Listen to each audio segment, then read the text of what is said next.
Good evening, welcome to New Horizons. If you have a mobile phone, if you'd like to put it on sound, please, thank you. Right, massive welcome back to Brian Halliwell with historical tales, myths and stories. Brian takes us back over 2,500 years and examines characters and events from that day, from that time, right up until today. Some strange, some a bit scary. Please welcome Brian Halliwell.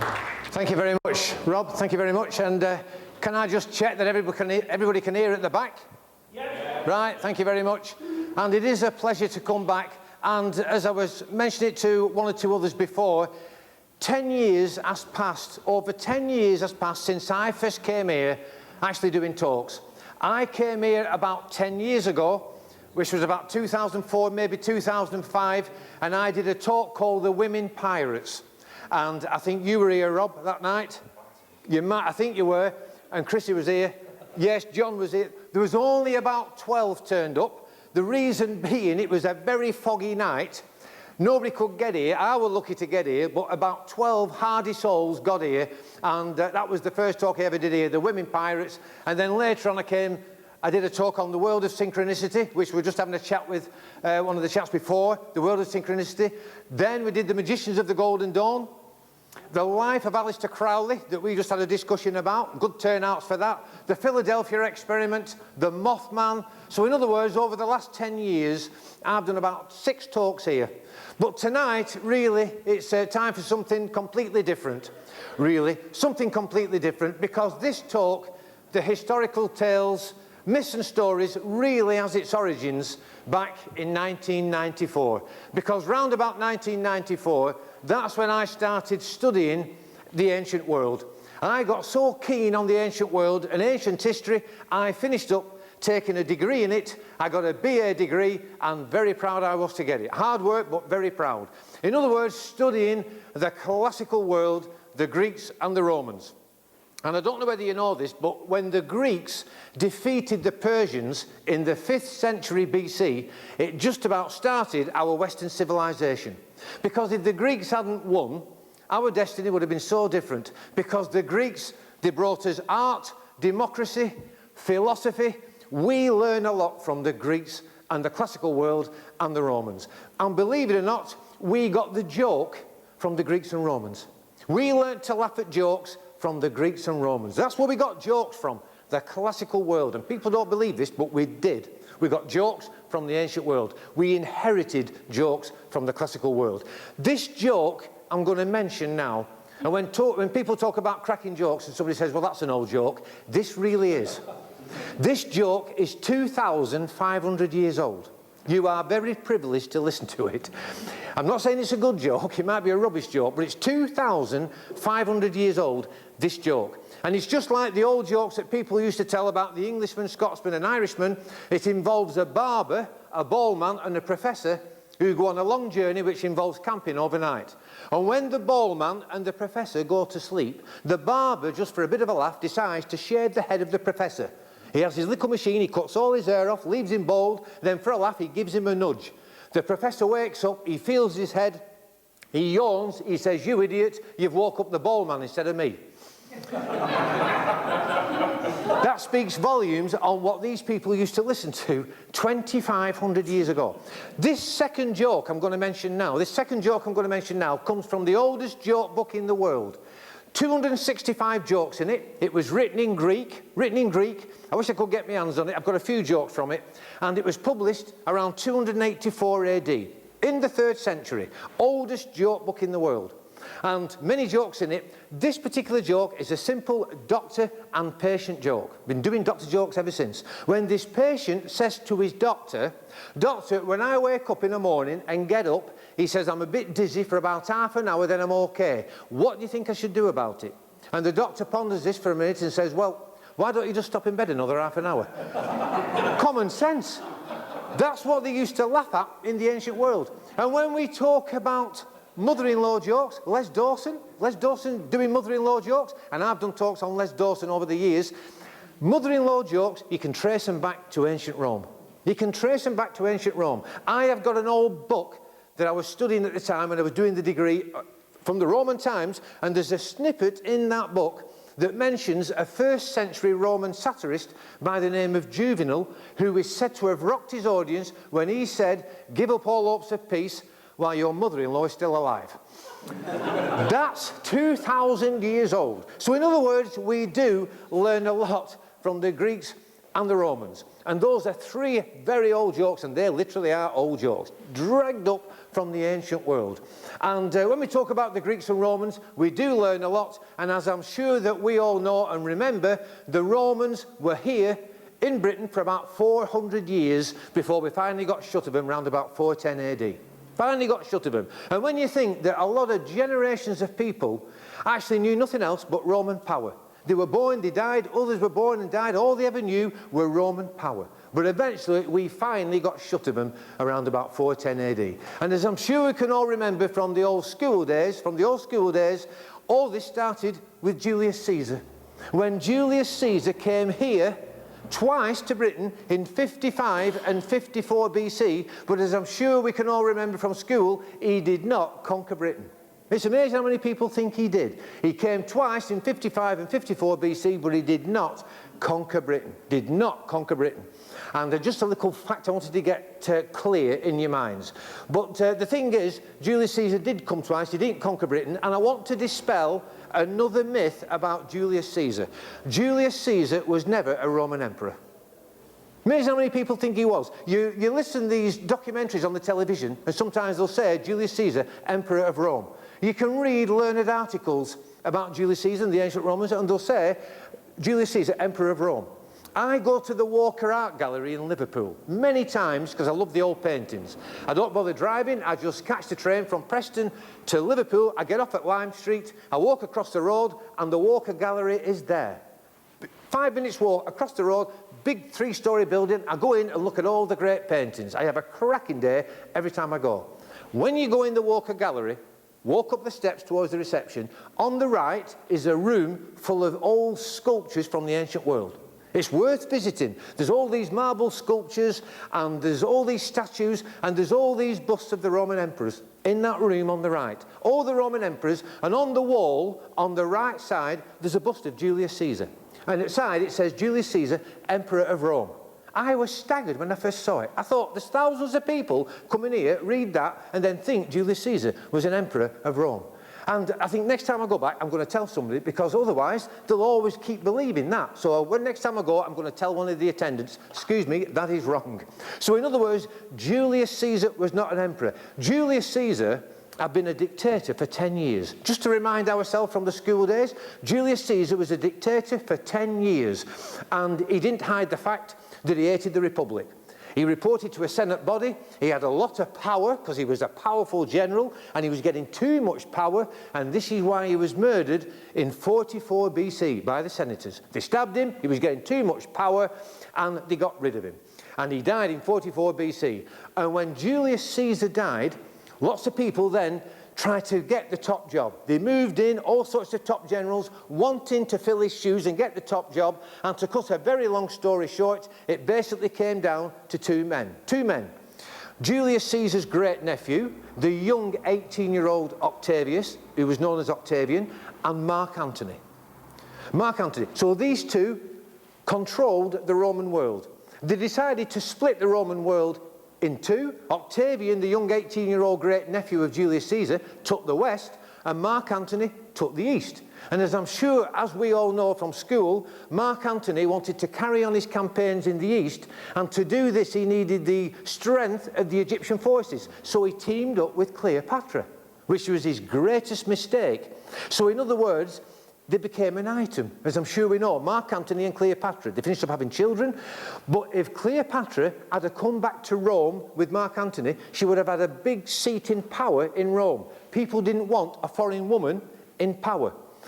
Octavian knew this, so he thought, right, I can get rid of these 2 and get all the power for myself.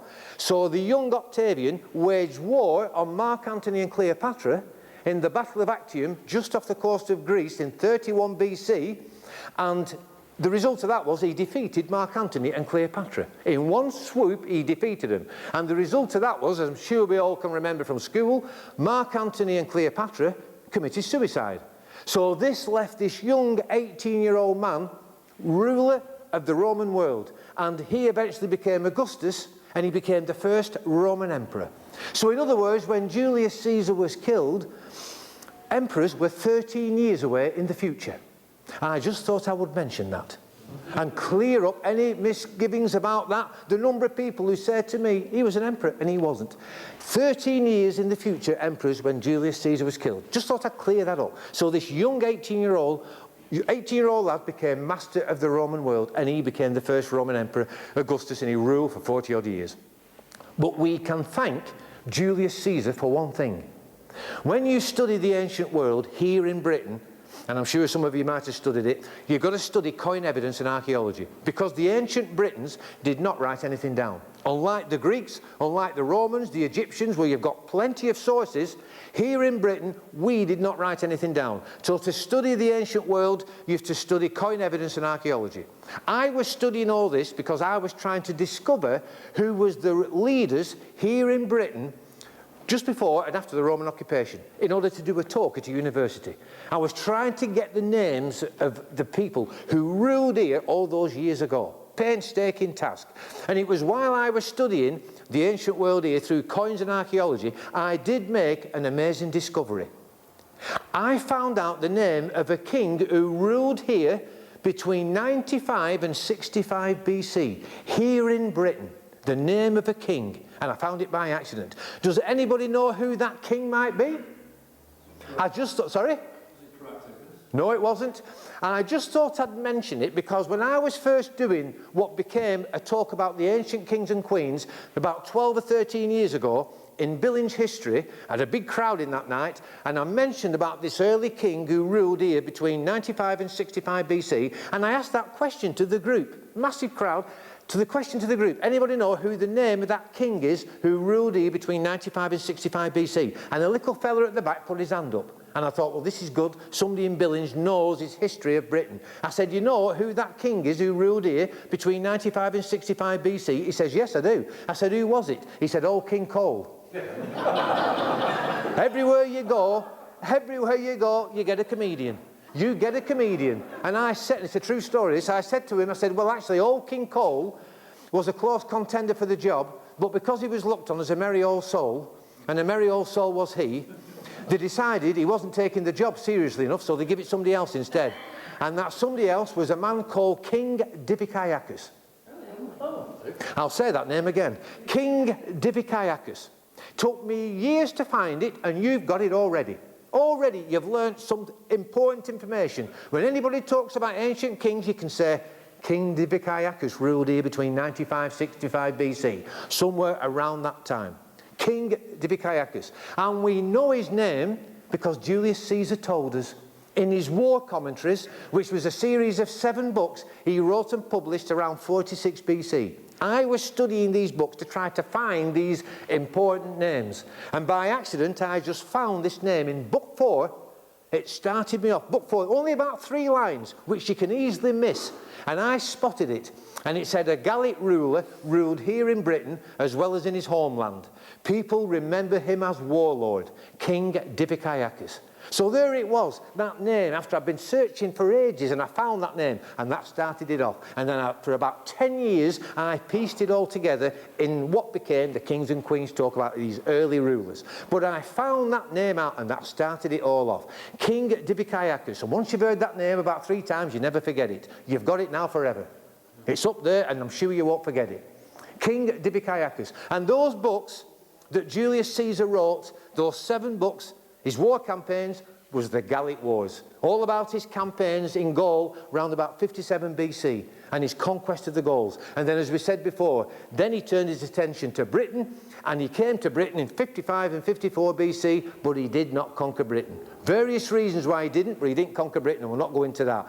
He didn't conquer Britain, and when Julius Caesar left, it was 97 years before another Roman force came here. And that was 43 AD with Claudius. Claudius came here, and as a matter of interest, they came here in 43 AD, the Romans, with the biggest invasion force ever to set foot on these islands. The biggest invasion force. 4 legions of 5,000 men, that's 20,000 crack troops, 20,000 auxiliary soldiers, 40,000 in total. There was 10,000 baggage animals, 900 ships. A logistical nightmare for the Romans. Heaven knows what the tribes in southern Britain thought when they saw this massive invasion force coming here to Britain. And as we said before, the Romans were here for 400 years before we finally got shut of them around about 410 AD. So the point of this little section that we've talked about here is that Julius Caesar was not an emperor of Rome. In other words, so it's good to sort out fact from fiction. It's good to sort out and get to the truth of certain things, because we hear all these stories. Another example that's come down to us, Devil's Island. We're all familiar with that term, Devil's Island. The island that lies off the coast of South America, just off the northeast coast of Guyana.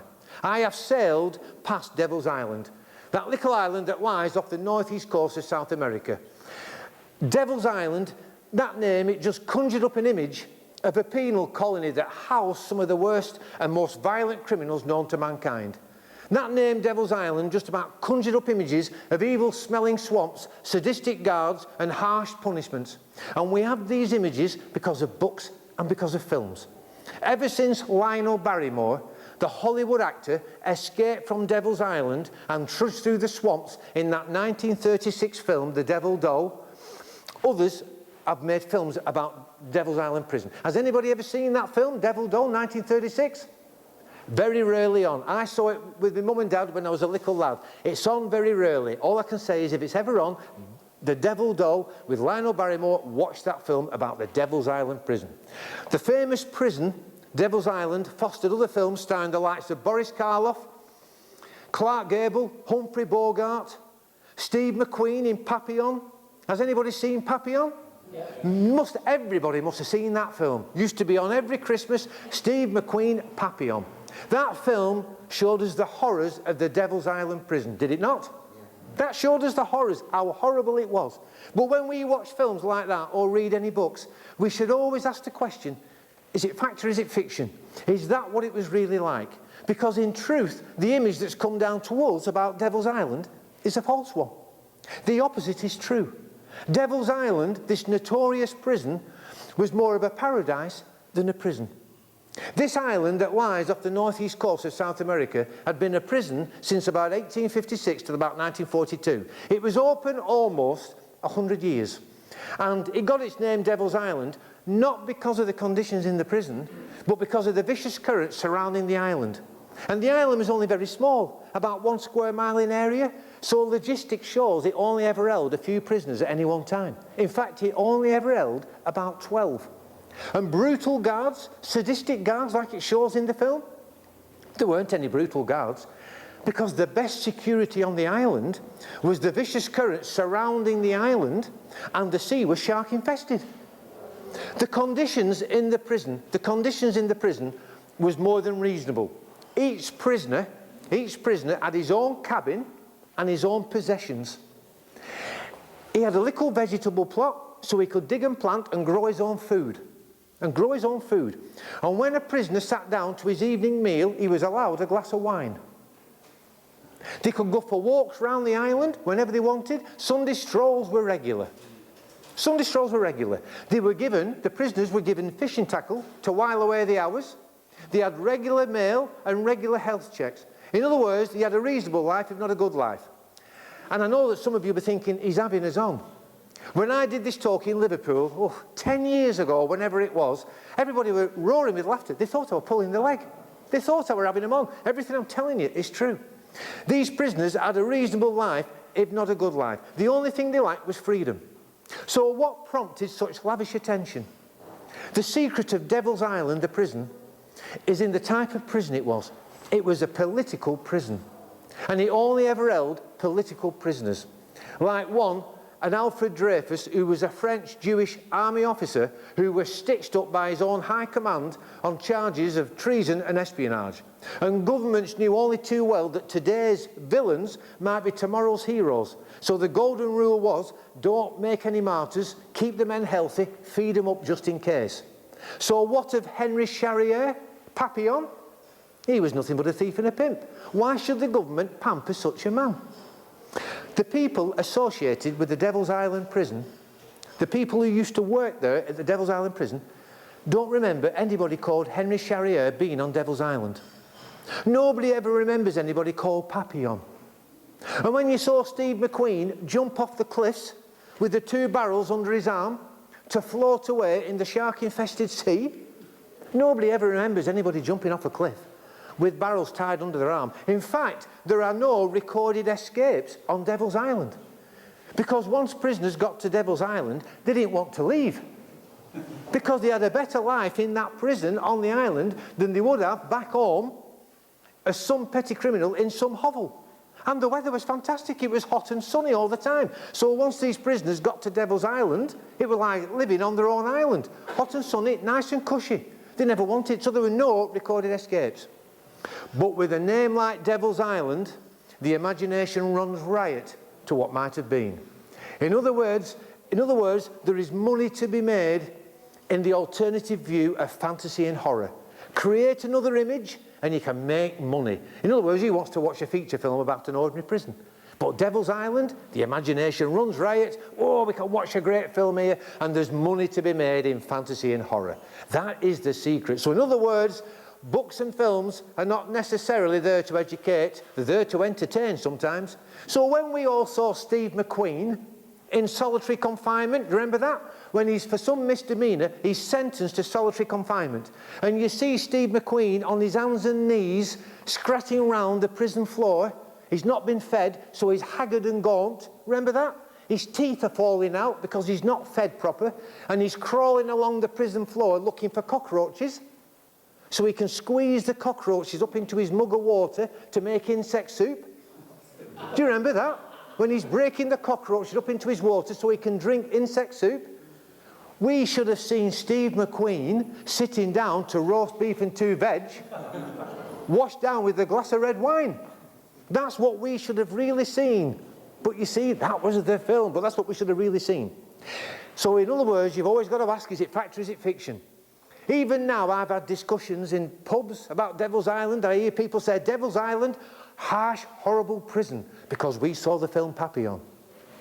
We now know the truth now, don't we? Because we know the secret of Devil's Island. It was nothing of the sort. So it's good to find out the facts and figures and all the rest of it and sift out the truth. I love doing that, finding out the truth, what's fact and what's fiction. But even though I like to sort out things like that, doing research, finding out what's true and what isn't, we still need entertainment. We still need fantasy and horror. We need that because we need escapism from real life. So we need the films. So we need entertainment, we need films, and we need TV. So even though we want to find out the truth, it's good to be entertained with all what we get on the cinema. And that's another area you can speculate about. Films and television. I just want to talk about films and television for a few minutes, for a specific reason. In 1939, a reporter writing for the New York Times was writing about the new invention of television. And he wrote in 1939 in the New York Times, this bloke said, the problem with this new invention, television, people will have to sit with their eyes glued to a small screen for long periods. The average American family haven't time for it, and the average American family won't stand for it. Or no? And the rest, as we say, is history. What a massive understatement that turned out to be, because now it is multi-million-pound industry, 24-hour television, and that reporter said that television won't catch on. I bet he lived to eat his words. I bet he took some stick. Television won't catch on. Multi-million-pound industry now. Multi-million-pound. A far cry when I think of films and TV when I was just a little lad in the 50s watching all these simple programs. And when I was a little lad, I had a funny habit. In fact, I had a few funny habits. One of them was trying to spot the errors in films. Spot the errors in films and all the mistakes, because they were all simple programs then. And I used to try to spot the errors in films and television programs. I used to log it down in an exercise book. And every time there was a film on the television, I said to my dad, Dad, there's another mistake in here. He'd say, shut up, Brian, you're ruining the programs. And I've no doubt I was. And I used to think there was only me doing it. I have come to know over the years there were lots more people doing this, finding out the mistakes. And I used to jot all these down. And I have jotted a few down. And I'm going to mention, I have a book full. I'm going to mention a few just to see whether you were as observant as me in spotting these mistakes. I'm just going to give you a few now that are there in these films. And I've no doubt you'll say, oh, what about? Remember that film, 1 Million Years BC? Raquel Welch? Do you remember it? Yeah. I saw it on the pictures. It was on all the week on the television. The Stone Age, prehistoric times. Raquel Welch is the big star. Raquel Welch and all the cave girls are wearing false eyelashes and makeup. 1 million years BC? It's in there. Nobody ever spots that and nobody ever thinks about it. A film called Camelot. Remember that one? Richard Harris. Big musical, Camelot. It's about King Arthur. So it's set round about what? AD 500? AD 550? It's a cracking film, big musical. Richard Harris, King Arthur with his big crown on. And he has to keep singing these songs. And in one of the scenes, he's singing a song and he has to stretch himself to reach the top note. And as he stretches, you can see a plaster on his neck. A Band-Aid? A Band-Aid in AD 500? There's another film that's often on, and I watch it because I love it. 1940-odd film, Lady Hamilton. Nelson. Emma Hamilton and Nelson. Laurence Olivier, Vivian Leigh. I love watching that film. In other words, Trafalgar, 1800 odd, 1805. Cracking film, Laurence Olivier, Vivian Leigh. And there's one little loving moment when Laurence Olivier, as Nelson, is kissing Emma Hamilton goodbye as he goes back to sea. And as he's kissing Emma Hamilton in this little romantic scene, you can clearly hear the sounds of Big Ben 50 years before it was built. It's in that film. Not many people spot it, but it's there. It's there. One of my favourite films, Mysterious Island, that I went to the pictures to see around about 1961. Jules Verne story. Has anybody ever seen it? Yeah. Have you seen it? Is it a good film? Okay. Cracking film. Mysterious Island. The opening scenes of the film, set in 1860-odd, American Civil War, 1860-odd. The opening scenes of the film, very, very gripping. Set in like this federal prison. Thundering and lightning, howling down with wind and rain, a real big stormy night. Michael Craig, the English actor, good-looking lad, he's in prison with all his mates, and he stood at the prison gates because he's waiting to break out. And all the guards are walking up and down in the pouring rain and the goading Michael Craig. And you know he's going to try to escape. And anyhow, one of the prison guards gets a bit too close. Michael Craig grabs him round the neck, throttles him, gets the key from his belt, unlocks the prison door, opens the door, and they all pile out. Michael Craig and all his mates, they run across the prison yard. By now, the guards are alerted. They start firing the rifles, and they kill half a dozen of these, kill some of the men. In the prison yard is a hot air balloon. Remember that? A hot air balloon, moving and swaying in the breeze. In all this thunder and lightning and the rain. Michael Craig and half a dozen of these men, they run to the balloon because they're going to make an escape. They dive into the balloon, they cut the ropes, and they finally make their escape, and the balloon floats up over the buildings, and as it floats up over the buildings, you can clearly see the television aerials on the roofs. 1860 odd. I know that television was an early invention, but was it that early? 80, you can clearly see him. Every time that film's on, I watch for it every time.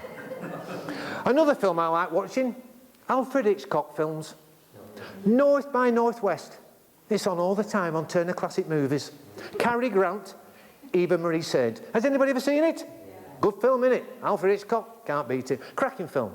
There's one scene in that film where Eva Marie Saint has to shoot Cary Grant with this gun, has to shoot Cary Grant. The little boy who's in the scene was very, very keen in rehearsals to make sure he got it right. In the actual scene, that little boy puts his fingers in his ears before she picks up the gun to shoot Cary Grant. You've got to think about it. In other words, he knew what he was doing. He was making sure he got his part right. So in other words, you know what's coming, you don't get it, do you? Anyway, if you do, okay, but that's a little mistake in that film. Cracker, I watch for it every time. Another one of my favourite films, North to Alaska. John Wayne, Stuart Granger, gold prospecting in Alaska. Yes. I watch it all the time. It was on the other Sunday. It's a cracking adventure film. John Wayne, Stuart Granger. And they have a big fist fight over this woman. A massive fight. John Wayne and Stuart Granger having this big fight. And during the fight, John Wayne's hairpiece falls off, and then he puts it back on again. You've got to be quick to spot that one. Halfway through the fight, John Wayne's hair falls off, and he puts it back on again. And you've got to be quick to spot that. John Wayne came over here to Britain, and he did a series of interviews. He went round the universities, and an interviewer asked him the delicate question about his hair not being real. And John Wayne said, "Not real? Of course it's real. It's not mine, but it's real." What an answer. What an answer. Good old John Wayne. Good old... Do you remember the Vikings? Curtis. Tony Curtis, Kirk Douglas, Ernest Borgnine. There's another film called The Viking Queen, which I'm going to mention in a minute. But that's the most famous one, The Vikings. Ernest Borgnine as Ragnar, the Viking. Kirk Douglas, Tony Curtis, cracking film. The Wrath of the Norsemen. Just as a matter of interest, in the opening scenes in that film, when the longships are coming down the Norwegian fords, and Ragnar's on the front with his sword, he's on the front coming down the Norwegian fords, that scene was filmed in the Bristol Channel. I just thought I'd mention it. But the one I really want to talk about, The Viking Queen, very rarely on. Richard Widmark is in that one. These Vikings come over the North Sea and they land on the coast of Northumberland. All the Vikings, they get out of the longships, they pile in and they run towards this village. They're going to raid this village. The villagers know that the Vikings are coming, and there's a family cowering in this hut. And all of a sudden the door flies open, there's this big Viking stood in the doorway. He's got his big horned helmet on, a big bushy beard. He comes over to him, he raises his axe to kill him, and as he raises his axe to kill him, he's still got his watch on. He forgot to take his watch off when he got changed into his Viking outfit. That is there in that film. When you talk about Tony Curtis, megastar that he was, he made a film before he was really famous. A film, and it was set in the old medieval times. I think he likes to forget this one. He became a big superstar. But in this film, it's set during the 1500s, and it's about these invading armies coming over to attack this little village. And Tony Curtis is the lookout. And he's on the hill looking out for this invading army, and he's got to report back to the village when it's coming. Anyhow, he sees this invading army coming over the hill, so he runs back to the village and he shouts, "Father, father, the 100 Years' War has just started." Oh, well, I'll wait for the penny to drop. Sooner or later it'll drop. I think Tony Curtis would like to forget that one because he became a superstar. And even now in films, you can still spot the mistakes, but it's even more difficult now because it's multi-million-pound, super special effects and all the rest of it. But you can still spot them. They are still there, these mistakes, but much more harder now. A far cry from when I was just a little lad, as I mentioned before, watching all the television programmes. And my favourite television programmes, when I was in the 50s as a little lad, was all the westerns.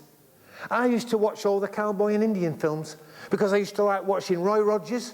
Some of you might remember that. I used to like watching Lone Ranger, Hopalong Cassidy, Laramie, Wagon Train. Remember Wagon Train? All these great programmes. And when I was a little lad, my mother used to buy me cowboy comics. And I used to love the cowboy comics all the time. She bought me comics on Kit Carson, one of the folk heroes of the West. I watched a documentary about him not long since. The true story of Kit Carson, totally different than the image that we've got. And I used to read about Buffalo Bill. I used to get Christmas annuals about Buffalo Bill, and another one that I used to be enthralled with, the Pony Express. All familiar with that, the Pony Express? I used to get the comics, the Christmas annuals, watch all the old films on the telly with Randolph Scott, people like that. And the Pony Express used to fire my imagination. And I want to look at that as well, another speculation on the Pony Express. I want to talk about the Pony Express for a minute. I mean, that just about conjured up images of the Wild West, way out west. Daring-do riders going hell for leather across the American plain, ducking and diving and dodging the Indians to deliver all those messages to all those people.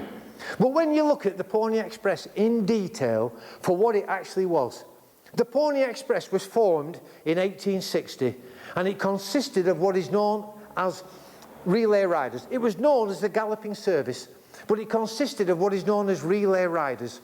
And the first rider, loaded down with mail on his horse, used to ride out of St. Joseph in Missouri, calling at various places en route to Sacramento in California. Each rider covered 100 miles and then handed over his mail sack to the next rider. The journey took 10 days and covered 2,000 miles.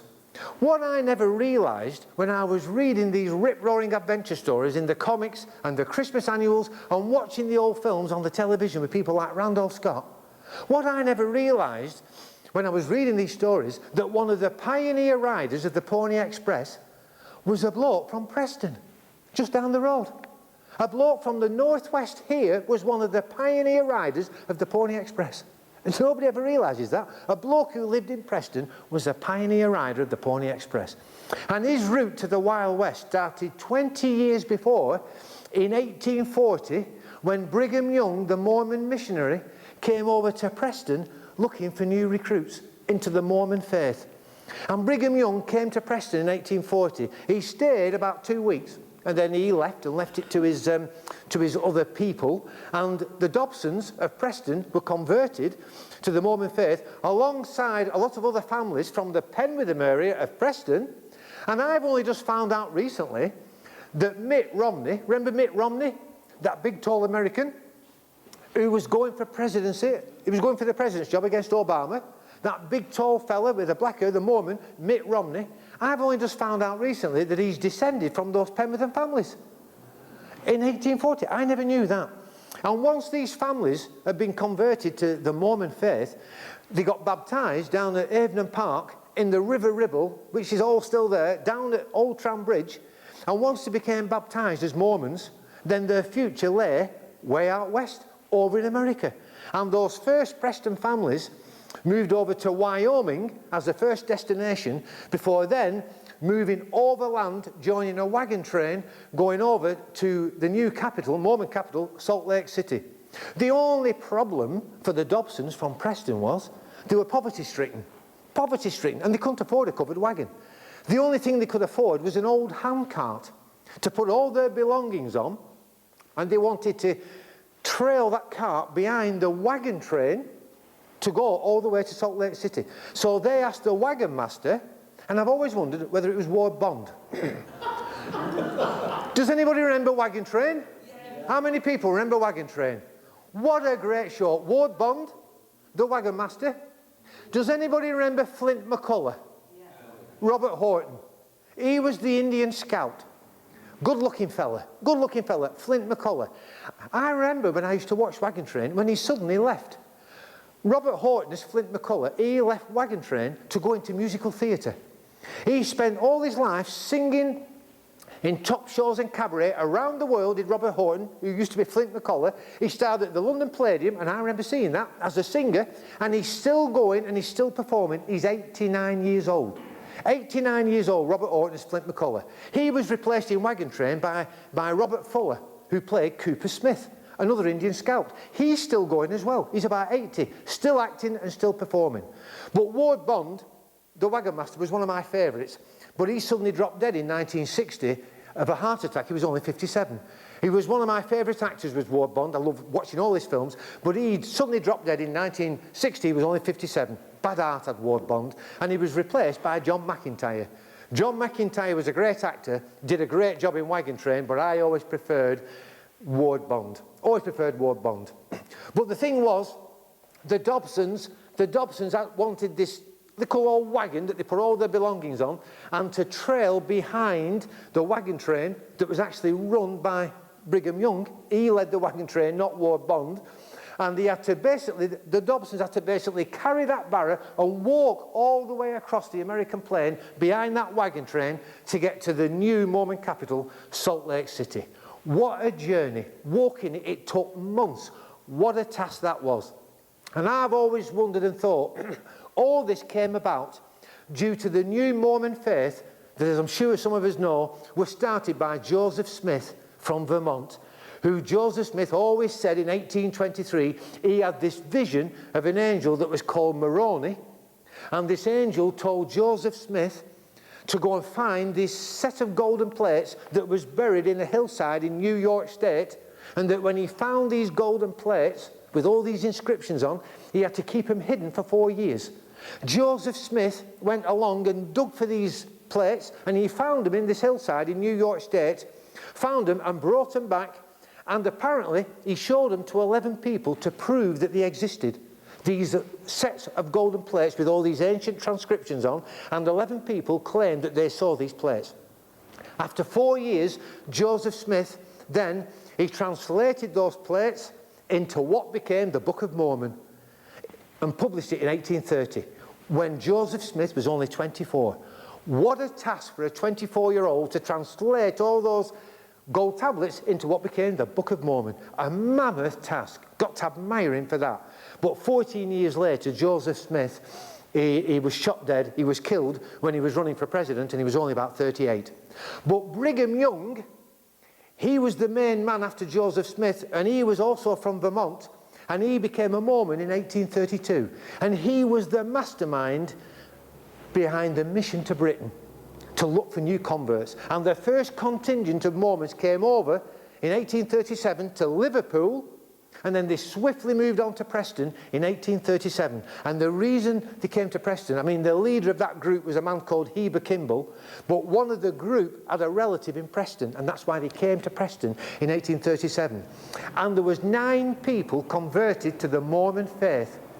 That year, 1837, 9 people converted to the Mormon faith, and when they got baptised down at Avenham Park in Preston, 7,000 people came to watch.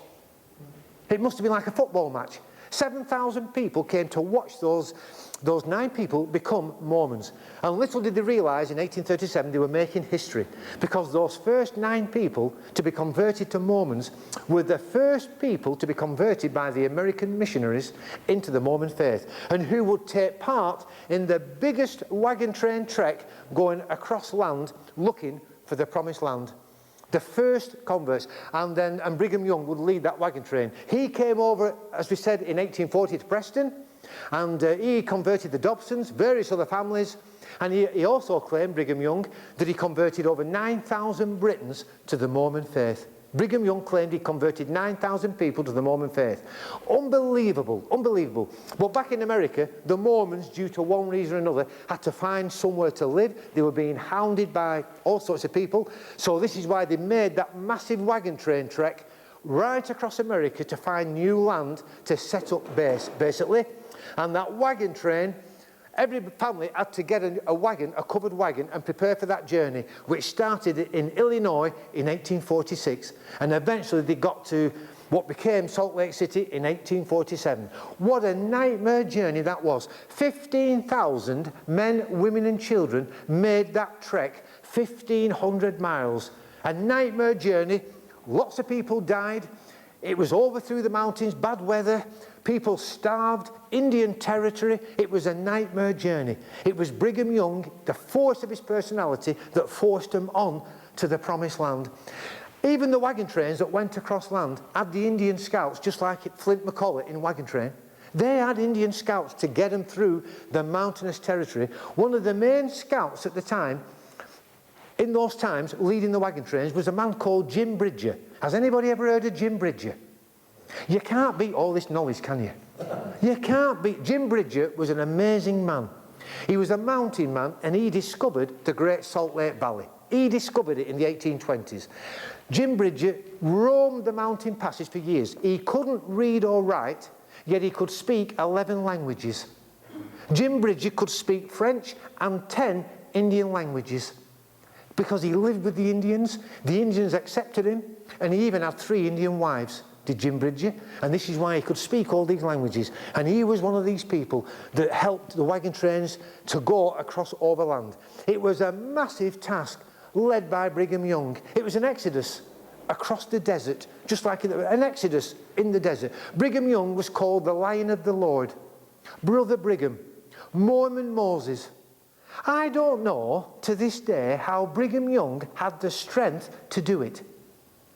He had 23 recorded wives and 49 children. How did he have the strength to do that and also get that wagon train across to Salt Lake City? Wow. 23 wives and 49 children. What a man he was. What a man. Pardon? What a man. He died in the 1870s of a ruptured appendix. I'm not surprised.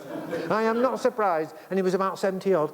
But when the Pony Express service started in 1860, It started, the Pony Express company started with 500 ponies and 200 riders.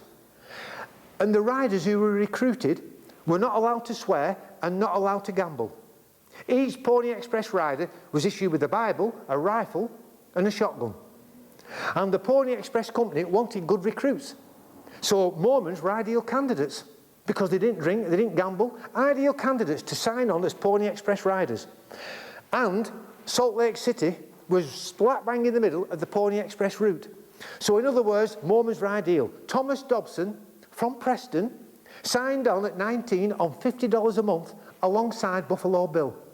And Thomas Dobson and Buffalo Bill had some of the roughest territory to travel through. Mountainous regions, all weathers, Indian territory. Do you know, there's a story about the Pony Express. A Pony Express rider rode into a relay station on his horse, dead in the saddle, still clutching and protecting his mailbag, and his back was full of Indian arrows. His back was full of Indian arrows. I was talking to a lady in Liverpool at the museum when I first did this talk many years ago, and she said there used to be a poster up in the museum from 1860 advertising for Pony Express riders, and it said orphans preferred. Orphans preferred. It was that dangerous. But this magnificent service, the Pony Express, that was formed in 1860, collapsed in 1861 due to the telegraph system that came in. So new technology defeated it. So in other words, they were all redundant because the telegraph system came in, so you could then send messages right across America. So in other words, the Pony Express service that you can read about in comics and Christmas annuals, in books, watch all the films. Randolph Scott, I watched one the other week, 1950s film with Charlton Heston, Pony Express rider. The films and the books and the Pony Express service only lasted 18 months. People think it lasted years. It only lasted 18 months. And then it vanished into folklore and history. And vanished. The Great Pony Express lasted 18 months. Simple as that. 18 months. Thomas Dobson then lived a life as a Mormon. And then he died in 1916. He was about 79. So we should always spare a thought when we read books and watch these films about these people in the Pony Express. Spare a thought for the Preston fella who was a pioneer rider of the Pony Express. We should never forget people like Thomas Dobson. We'll have a break now for a cup of tea. That just about finishes the first spot. We'll have a short break, fill up our cups, and then we'll come on again and round off and try to get finished for about 10 to 10. Thank you very much indeed. Thank you very much. Thank you very much. Well, we finished up talking about the Pony Express and good old Thomas Dobson from just down the road. So in other words, these are the things to remember when we read books and see these films, that we've had some great people linked here to the Northwest. So Thomas Dobson, who nobody's ever heard of, was a pioneer rider in the Pony Express along with Buffalo Bill. So in other words, these are the great people. And when you talk about the Northwest here, there's lots and lots of important people lived here, either visited the Northwest, passed through the Northwest or whatever. And the man that I'm thinking about now that was linked to that much discussed subject, crime and punishment. And when you study history and talk about history and you talk about changes in history, you see a lot of changes in that subject of crime and punishment. And you now get people who say, well, we live in a crime-ridden society. Well, yes, we do, but there's nothing new. We've always had a crime-ridden society. The only difference now is that punishments are a lot more lenient than they used to be in the old days. And governments have been criticised for it. You get people who say we live in a lawless society and we should have a punishment to fit the crime. As it says in that great show, The Mikado, great song that. The punishment to fit the crime, and maybe we should. But in other words, we couldn't be considered of being too lenient in the old days. But what I've noticed as a student of history and studying history, no matter how severe the punishments and executions were in the old days, you've always had a wrongdoer. You've always had a criminal who will risk the horrible punishments to do his nasty deed in whatever. And here in Britain, like all around the world, in every town, village and hamlet, there's always been a wrongdoer. Always been a wrongdoer, a ne'er-do-well to commit some sort of crime, no matter what the punishment. And if you committed the ultimate crime here in Britain, well, you were regularly dispatched by the Preston hangman, Albert Pierpoint. And what a notorious career he had. We're all familiar with Albert Pierpoint? Yes. the executioner who followed his father into that role as executioner. And Albert Pierpoint, he dispatched over 430 odd people, did Albert Pierpoint, which included Derek Bentley in 1953, who apparently shot a policeman, and he was hanged for it, and Pierpoint hanged him, and his family, Bentley's family, campaigned for years saying that he didn't do it, he should never have been hanged, and in 1998, Bentley was cleared. Even though he'd been hanged in 1953, he was cleared. And of course, Albert Pierpoint, he hanged the last woman to be hanged, Ruth Ellis, in 1955, when she killed her boyfriend. So in other words, Albert Pierpoint was the executioner. And his life story is a brilliant story to read anyway. Otherwise known as the pub landlord, because Albert Pierpoint, he had a pub on the Southport Road, didn't he? He had a pub on the Southport Road, and he ran that pub for years. And Albert Pierpoint, he used to have a hangman's noose behind the bar, just in case of troublemakers.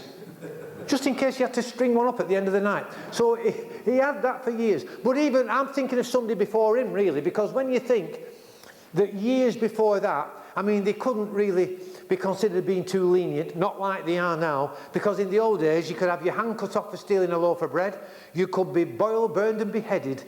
And if you were hanged instead of suffering that horrible punishment, if you were hanged instead, you were fortunate. And who was there to do the hanging a few hundred years ago? Any offers? Who was the main hangman a few hundred years ago? Any offers? I am talking about, sorry? Local sheriff. I am talking about Judge Jeffreys. Judge Jeffreys, the Lord Chief Justice of England, who conducted the assizes, the bloody assizes, during the reign of Charles II. He was known as the hanging judge, was Judge Jeffreys. Oh, he didn't mess about. Everybody lived in fear of Judge Jeffreys. All the country lived in fear of Judge Jeffreys. But Preston, just down the road, didn't. They loved Judge Jeffreys. And the reason they loved Judge Jeffreys in Preston, just down the road, is because he once did a great favour for Preston. He once did a favour. Judge Jeffreys was a regular visitor to the northwest when he came up from the south to preside over the courts in Lancaster. So he'd come up the north and he'd stop at Preston. He'd stop in the Bull Hotel in Preston, which is still there, the Bull and Royal. He'd stop in Preston at the Bull and Royal Hotel, and that's a famous hotel for a start, because not only did Judge Jeffreys stay there, Bonnie Prince Charlie did, Charles Dickens stayed there, and Judge Jeffreys stopped at the Bull Hotel, which is now the Bull and Royal. And during those times, if a town or a borough, like St Anne's, anywhere, Preston, if they needed a trading charter, it was normally left to the whim of the reigning monarch to grant it. And in 1684, Preston needed a trading charter. But they knew that Charles II, the king, might not grant it because of the bitter memories he might have had from about 40 years before during the English Civil War, when you had the parliamentarians fighting the royalists in the Civil War, Cromwell and all the rest of it, and all this resulted, which I'm sure we all know, after 1648, that one of the last battles was the Battle of Preston, 1648, and then, as I'm sure we all know, in 1649, Charles I was beheaded at Whitehall. That brought in a republic, and that brought in Oliver Cromwell as Lord Protector of England. So Charles I was beheaded. In other words, Charles II's dad. So he knew all this, and Preston Corporation knew that Charles II might not grant this trading charter that Preston needed in 1684. So what Preston Corporation did, they hatched a cunning plan. They knew that Judge Jeffreys, he had influence with Charles II, and also Judge Jeffreys' mother was from Lancashire. Judge Jeffreys' mother was from Lancashire. So what they did, they decided to put on a grand dinner, a banquet, in honour of Judge Jeffreys, because of his visits to the town. And while they were having that dinner, they'd ask him for the favour about that trading charter, 1684. So they put this massive dinner on, and they asked him for that favour about getting the royal charter. And then a few weeks after that grand dinner, Judge Jeffreys wrote back to Preston Corporation, thanking them for a fine dinner, and said, by the way, your trading charter is granted. That letter, signed by the dreaded Judge Jeffreys, the hanging judge, is still in Preston archives to this very day. Signed by Judge Jeffreys. But the year after that, in 1685, during the unsuccessful Monmouth Rebellion, this is how Judge Jeffreys got his name as the hanging judge. 1,300 people were involved in that rebellion, and Judge Jeffreys presided over the courts. He presided over the courts, and it finished up, he hanged and executed over 300 people and sent over 1,200 people, 1,100 people to the colonies as slaves. And that's how he got his reputation as the hanging judge. And that was known as the Bloody Assizes, through that Monmouth Rebellion. So he was the judge who presided over that and hanged all them people and sent them all out as slaves. That's where he got his reputation. But even he fell out of favour when a bit later on William of Orange came to power, and Judge Jeffreys did something to upset the monarchy, so he finished up in the Tower himself. Judge Jeffreys, after being the Lord Chief Justice of England during Charles II's reign, finished up in the Tower himself, waiting trial. But Judge Jeffreys died in prison before he could be brought to any trial. But it's the golden nuggets like this that make it into history so important and so interesting, because a notorious character like Judge Jeffreys is linked to Preston and the northwest here because he always presided over the courts in Lancaster. And that's what makes history so good, because no matter what age you dip into, you're never disappointed at the golden nuggets that you can find in every historical period. This is why you've got specialists now. Specialists in the Greek history, specialists in Roman history. You've got the Viking historians, Saxon historians, Tudor historians, Elizabethan historians, you name it, there's a specialist. And now, in this day and age, ancient history is very, very popular. The study of paleontology. Paleontology, the study of dinosaurs, bones and old fossils. It's now big business. Films like Jurassic Park have helped to bring alive creatures that's been extinct for 65 million years. Has anybody ever seen Jurassic Park? Yeah. Most people have seen those films. The first one was one of the best. Computer-generated effects make them look so real. Wouldn't it be great if you could really do what it did in that film and bring one of these prehistoric creatures back to life?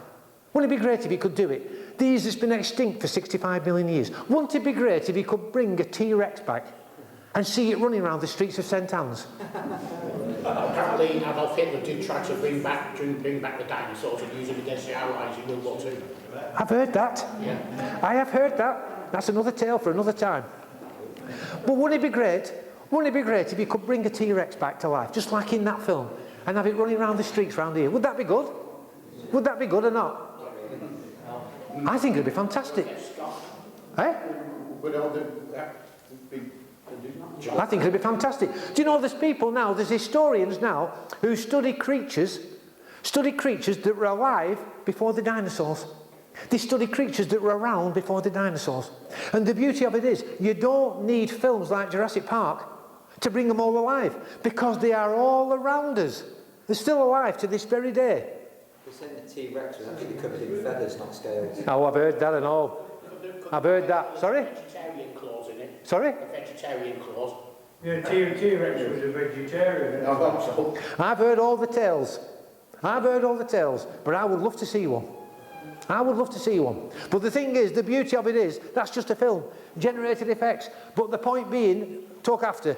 Point being, the people who study the creatures that were alive before the dinosaurs, that's the beauty of it. And you don't need the films like Jurassic Park to bring them alive, because they're all around us. They're still living to this day. And if you've been following this talk, like I know you have, you'll know what they are, because we've talked about them already. What am I talking about? Seagulls. Not seagulls. How many human beings could The cockroach. The cockroach. We've mentioned it already in that film with Steve McQueen. Papillon, when he's breaking the cockroaches up into his mug of water to make insect soup. Cockroaches still alive after being around before the dinosaurs.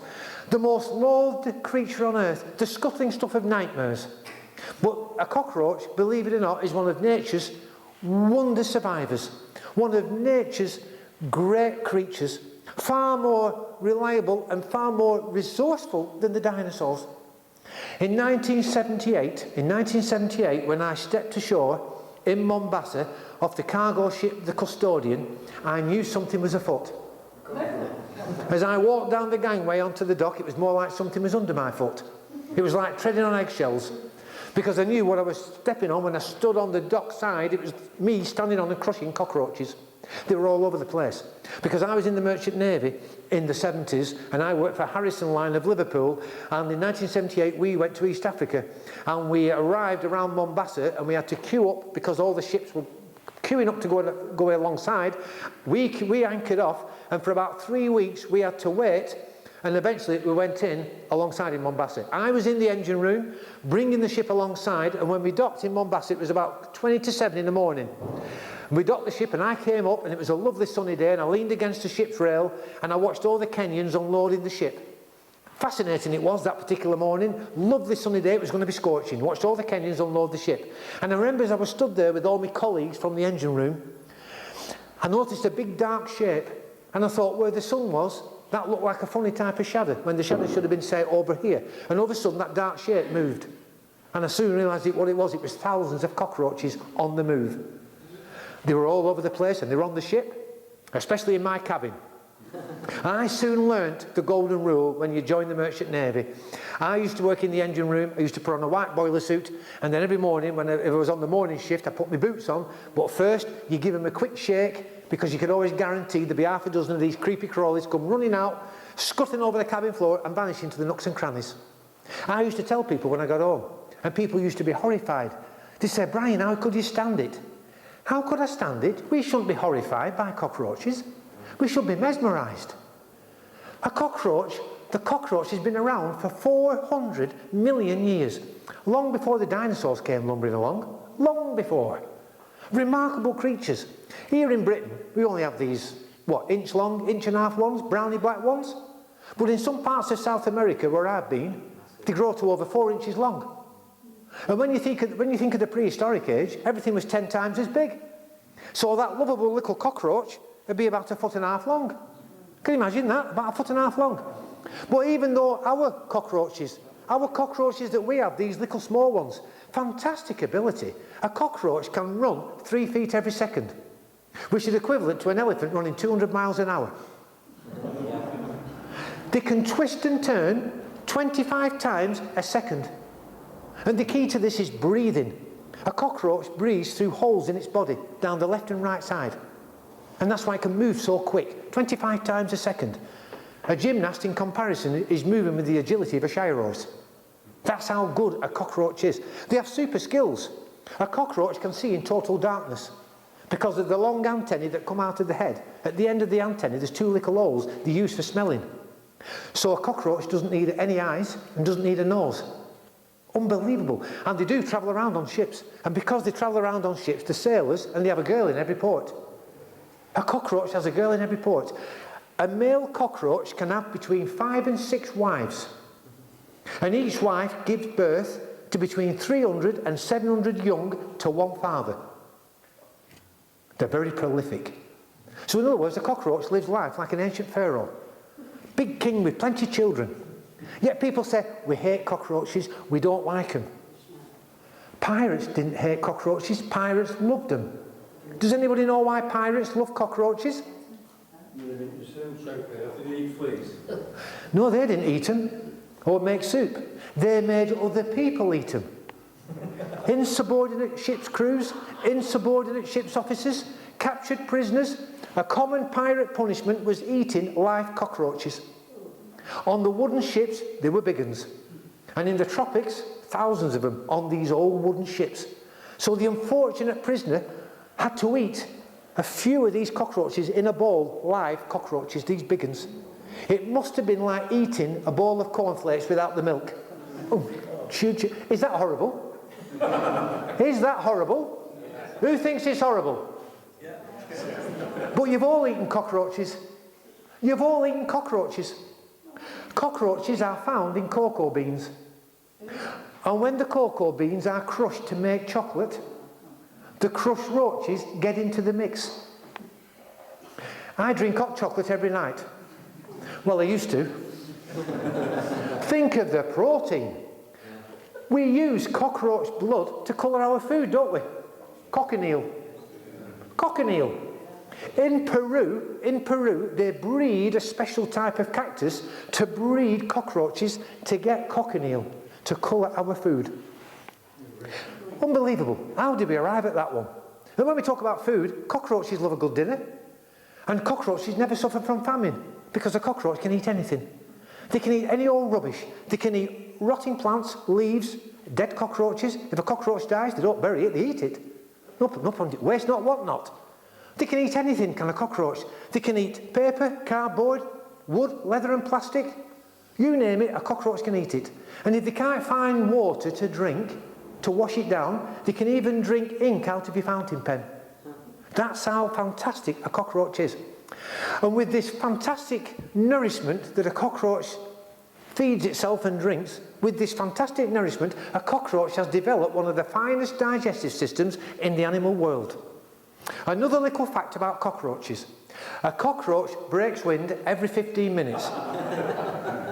Just like some people I know.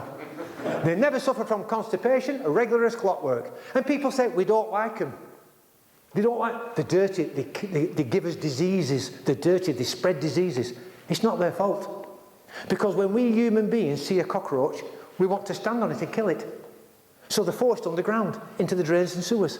So it's our fault, not a cockroach's fault. We forced them into the drains and sewers. So when they come up, they might pass on disease. Because I'll tell you something else about a cockroach, one of the cleanest insects in the animal world. A cockroach is squeaky clean. It has an outer shell, as you've seen. I've seen tons of cockroaches. They have a shell, a carapace on the back, don't they? Have you seen them? A carapace. Living on that carapace are little mites that travel round on the cockroach's back. So they travel round just like on a shower trip to Blackpool. All these mites travel round on the back of the cockroach. And when those little mites give birth to the baby mites, all the baby mites gather round the cockroach's mouth to feed on all the rubbish that cockroaches have left when it's had its evening dinner, leaving the cockroach's mouth squeaky clean as if it's brushed its teeth in Colgate. So in other words, a cockroach, that people don't realise, is one of the cleanest insects around. So when next time you see a cockroach, give it a chance. It only lives 12 months, so let it live a bit.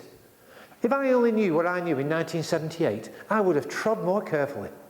Trod more carefully. But you know, if there was a nuclear war, we'd all die. Because of the fallout, a cockroach wouldn't, it would survive. Yet we can kill one just like that, standing on it. But a cockroach would adapt to the situation and learn to live amongst all that fallout where we'd all die. A cockroach would survive. Unbelievable when you think about it. Unbelievable. And we started this talk talking about the great cultures like the Greeks and the Romans. Call them what you will. Yeah, we talked about it at break. They had the faults, but they were known as great cultures. The Greeks, the Romans, the Egyptians, and all the rest of it. And the Bible's a great book. The Bible's a great book. Got many stories in that. This is a great book. 2,400 years old, this book. The Histories by Herodotus. Has anybody ever heard of it? I can't believe the knowledge I'm giving you lot tonight. I just can't believe it. The Histories by Herodotus. That's a great book. Herodotus was born in 490 BC at the start of the Greek Wars. The start of the Greek Wars. He was born in Halikarnassus, Southwest Asia Minor, which is now Turkey. The 9 books that make up this, the Histories, the 9 books that make up this book, is all about the Greek and Persian Wars. That started in 490 and lasted 11 years, to about 479. About 479. And the result of the conflict between the Greeks and the Persians, which I'm sure most people know, was Greece's liberation from the Persian threat. In other words, this small Mediterranean country, against all the odds, defeated the mighty Persian Empire. The mighty Persian Empire. So this book is full of great stories, just like the Armada, Trafalgar, the Battle of Britain, and the wars at the backdrop of the book. But the aim of Herodotus, who wrote that book that's 2,400 years old, the aim of Herodotus was to ensure for all mankind that great human achievement would never be forgotten. So what Herodotus did, he toured around the Mediterranean, interviewing all the people who remember how the war started in the first place. And while he was at it, he noted down all the local habits and customs of the local people. So this book is full of rich and wonderful stories of the people who lived all that time ago. This book tells you how to catch a crocodile. And what you do, you get a pig, you drag it to the water's edge, where the river is, you beat it with a stick until it squeals, The crocodile in the water hears the noise and thinks dinner's being served. So it waddles up to the beach. You have a man standing by with a bucket of mud. And when the crocodile appears, he scoops out the mud, puts it in the crocodile's eyes, and when the crocodile can't see, he stabs it with a knife. It tells you in that book. So that's how to catch and kill a crocodile, in that book. It tells you in this book how the ancient Babylonians marry off their young women. And what the ancient Babylonians do, they gather up all the young women when they're 18, and they auction off the beauties to the highest bidder. Auction off the beauties to the highest bidder. And the money they've made, they put to one side.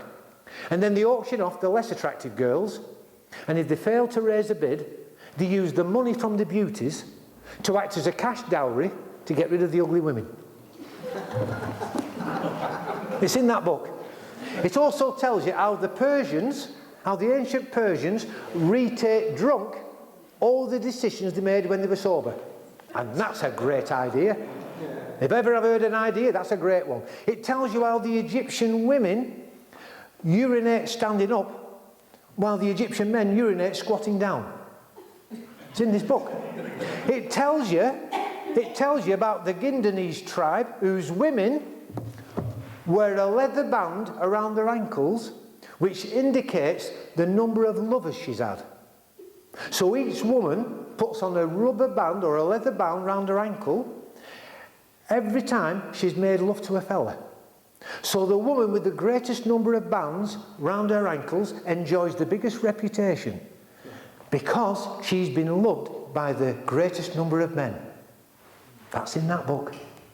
It tells you how the ancient Scythians gild the skulls of their enemies and use them as drinking vessels. All that is in that book. All that is in that book. Fantastic book. This book inspired the English film, The English Patient. Have you ever seen that film? Oscar-winning film, The English Patient. Kristen Scott Thomas and Ralph Fiennes. If you watch that film next time it's on, I watch it every time it's on. This book is in that film. Ralph Fiennes carries it round with him. And because of that film, this book that never sold for donkey's years became $1 million bestseller. It became the in thing to walk around with that book. I've got 2 copies.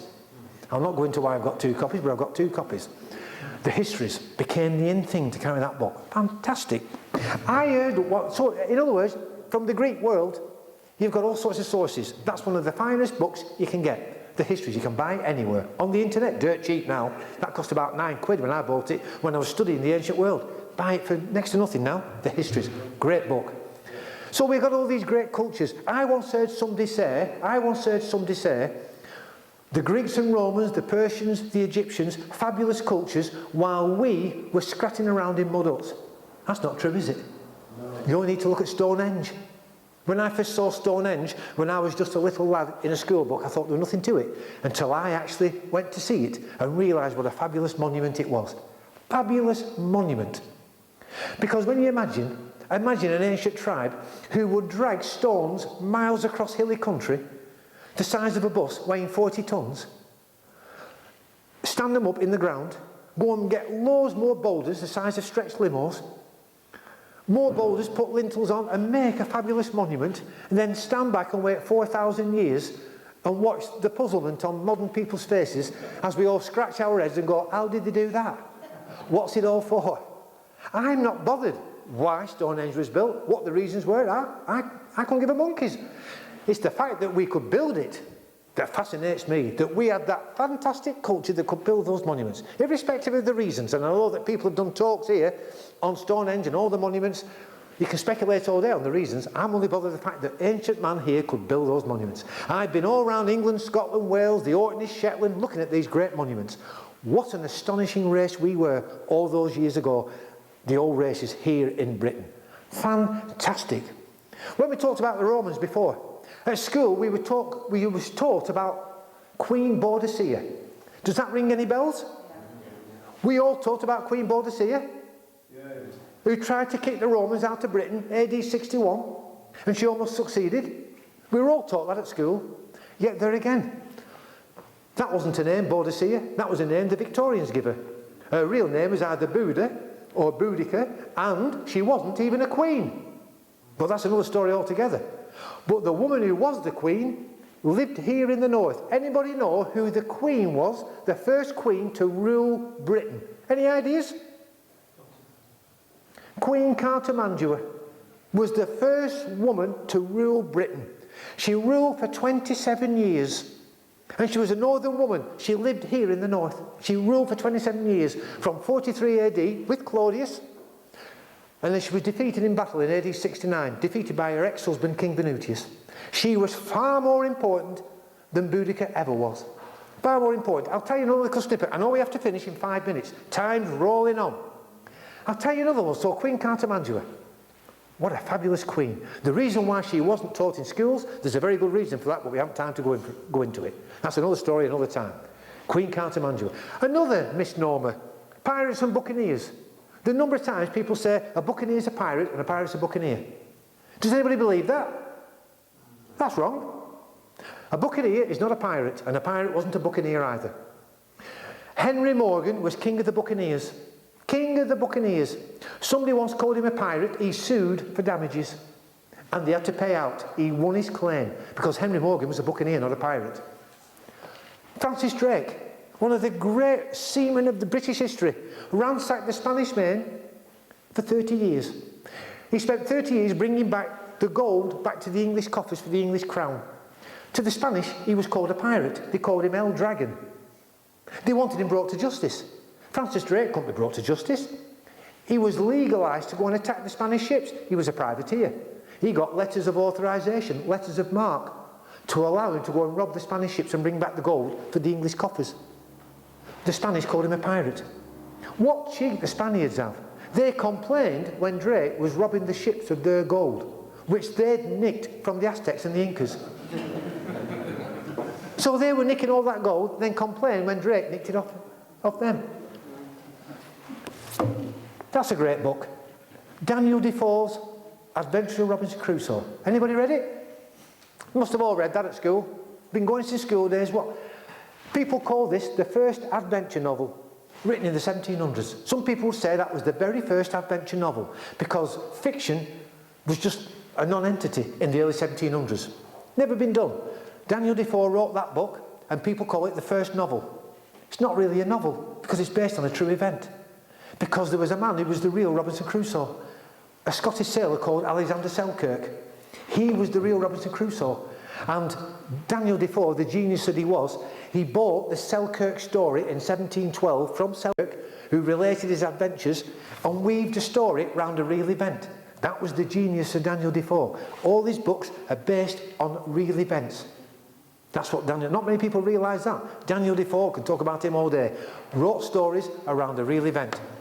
We talked about Buffalo Bill. We'll finish on this because time's going on. We can carry on another time. Buffalo Bill, Pony Express rider, mate of Tom Dobson's from Preston. Buffalo Bill was a Pony Express rider. Then he went on to be the real Buffalo Bill. Wild West shows all around. He was Buffalo Bill 24 hours a day, 7 days a week. Putting on the Wild West shows, cowboys and Indians all around Europe, everywhere. The show was cowboys defeating the Indians. It was the native Indians who allowed him to do it because they were making money out of it. Otherwise, Buffalo Bill couldn't have done it because the Indians didn't like the cowboys beating the Indians. So it was the Indians who allowed Buffalo Bill to do it. He was doing the Buffalo Bill for years. And by the time he was 65, Buffalo Bill was worn out and in debt. And he was bankrupt by 1913 after making millions. And he died in 1917, the year after Thomas Dobson, ironically enough. And just a last snippet before we finish, Buffalo Bill's granddaughter went round the circuit, round the clubs, in a knife-throwing act. She was called Cordian Loran. She went round the northern clubs, knife-throwing. All round, nobody ever realises that. She went round the clubs. She was a horse rider and knife thrower. On one particular night, a concert secretary got on her nerves that much, she got hold of a knife, threw it and pinned him to the stage door. That was Buffalo Bill's granddaughter. And people were up in arms about this and they complained and they said, "You nearly killed that club steward." She said, "No way was he in danger of being killed. If I'd have wanted to kill him, pal, I'd have killed him. I meant to miss." And she did because she was a knife thrower. Buffalo Bill's granddaughter, oh, what a woman. She could drink any man under the table and she'd swear like a trooper. And she went round the club circuit for donkey's years as a knife throwing act. We better call it a day there because we'll go on all night if we're not careful. That just about does it.